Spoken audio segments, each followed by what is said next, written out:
Oui, salut, bonjour. Je ferai ce vidéo en français pour tous les gens français qui regardent mes vidéos. C'est une Martin. Qu'est-ce que je voudrais parler en fait, c'est de trouver un emploi en Japon. Donc, spécifiquement, je voudrais parler de trouver un emploi en Japon comme une personne qui vient de l'Ouest, spécifiquement anglaise. Alors, pour moi, donc, avec la crise financière et tout ça, donc, et aussi mes parents n'ont pas vraiment beaucoup d'argent, donc j'avais vraiment besoin d'un emploi. En fait, si je n'avais un emploi, donc peut-être je ne pourrais pas continuer à vivre ici. Alors, finalement, j'ai un emploi. En fait, je travaille dans un café à Shibuya. Oui, c'est bien. Donc le patron, il est assez sympa. Je suis la seule personne. En fait, j'étais le seul étranger, mais maintenant mon amie, donc elle y travaille aussi, donc elle est chinoise, mais euh, quand j'ai commencé à y travailler, donc j'étais la seule étrangère là-bas. Euh, alors, donc, j'ai commencé à essayer de trouver des emplois cherchant dans un journal avec tous les numéros de téléphone des magasins, tout ça qui cherchent des gens pour employer. Et avec quelques magasins, ils ont dit oui, oui, vous nous contactera peut-être plus tard. Et en fait, ils ne m'ont pas contacté finalement. Aussi, il y en avait quelques qui m'ont posé la question donc de quelle nationalité êtes-vous, et donc j'ai dit oui, je suis anglaise, je viens de l'Ouest bien sûr, et ils ont dit donc désolé, donc on ne pourrait pas employer les personnes qui viennent de l'Ouest.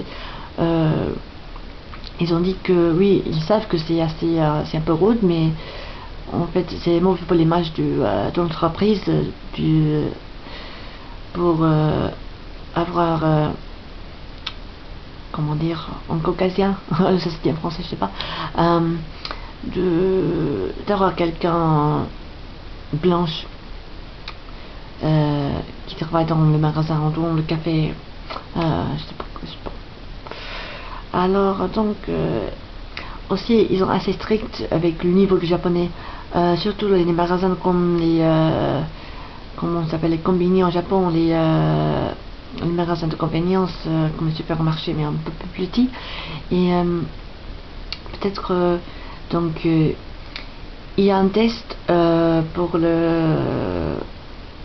comment dire, comme le Nihongo no Ryokushikan, si je le traduis c'est comme l'habilité en japonais. Donc il y a niveau 1, 2, 3 et 4, et le 1 c'est le plus haut, c'est très difficile d'avoir un niveau 1. Niveau 2 c'est assez, donc c'est pour les gens peut-être comme moi, peut-être je suis entre niveau 1 et 2, je sais pas. Mais donc pour les magasins comme les combini, on a vraiment besoin de niveau 1, même pour travailler dans un magasin. Donc on doit vraiment parler le japonais couramment, vraiment couramment. Euh, donc pour moi je sais pas comment la raison pour laquelle ils sont si stricts pour ça, mais et aussi donc en fait il y avait une occasion quand peut-être je me suis trompée du japonais juste un peu, et ils ont dit oui, donc si vous ne pouvez pas parler le japonais parfaitement, donc nous ne vous emploiera pas. Oui, et donc voilà. Et donc je me disais peut-être je ne pourrais pas trouver un emploi, mais finalement donc j'ai décidé de me promener à Shibuya, et donc je me promenais à Shibuya, donc je trouvais les magasins, donc il y avait un poster en anglais en fait. Il voulait trouver des staff, et donc c'était écrit en anglais, donc peut-être il voulait trouver les étrangers pour y travailler. Donc je suis entrée, ils ont dit d'y retourner demain avec un CP parce que c'était 11h30 quelque chose comme ça, donc le soir.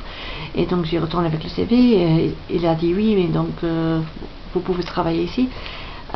Donc ouais, ben voilà, donc j'ai commencé à y travailler il y a une semaine.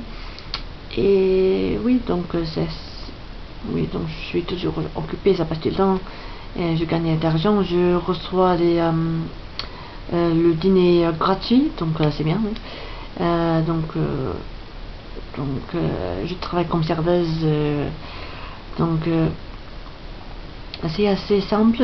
Donc bon, c'est un boulot assez simple, mais en japonais, donc bien sûr en japonais, donc au début je m'inquiétais, peut-être que je ne pouvais pas communiquer effectivement avec les clients et tout ça, mais en fait oui, ça se passe assez bien, donc enfin voilà. Et oui, ça c'est tout, ouais, donc comme j'ai dit, le patron est assez sympa, tous les autres gens qui travaillent là-bas sont assez sympas, donc ils m'ont montré comment faire l'emploi. Donc il y a un système spécial, par exemple, pour payer normalement. Donc le client, il fait les commandes et puis il paye avant de recevoir les plats. Et donc on échange, comment dire, donc, on échange l'argent pour les petites pièces plastiques, et une pièce plastique, ça veut dire 500 yens. Donc on peut les échanger et puis après, donc on sert les plats et on reçoit les pièces comme ça. Et alors ouais, donc c'est bien, donc j'ai un boulot, parce que c'est bien, parce que peut-être à l'avenir je voudrais travailler au Japon, donc c'est bien pour moi maintenant de avoir de l'expérience. Mais ce que je voudrais dire, c'est si on n'est pas japonais ou asiatique, chinois, coréen, tout ça, peut-être ça sera difficile pour trouver un emploi, spécialement si on ne parle pas vraiment bien le japonais. Et même si on parle bien le japonais, donc c'est assez difficile d'être dans une entreprise où tout le monde est japonais. Et on peut comprendre, parce que s'il y a quelqu'un qui a peut-être qui peut-être parle le japonais mais pas parfaitement, donc c'est mieux de employer quelqu'un qui peut parler parfaitement japonais.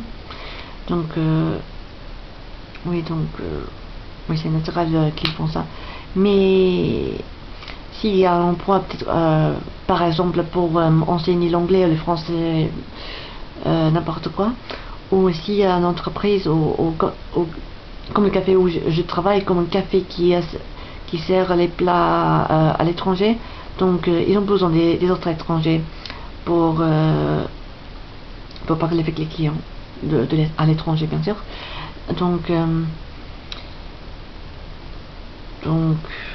je voudrais dire, donc ça sera plus facile. Donc il y a des discriminations en fait assez fort en Japon en ce qui concerne les emplois. Si on parle japonais, ça, oui, ça vous aidera. Donc ça vous aidera beaucoup, mais donc on doit faire un effort on devra faire un effort pour trouver un emploi. Surtout si on n'est pas japonais ou asiatique. Donc oui, donc je ferai pas de vidéo parce que je dois dormir.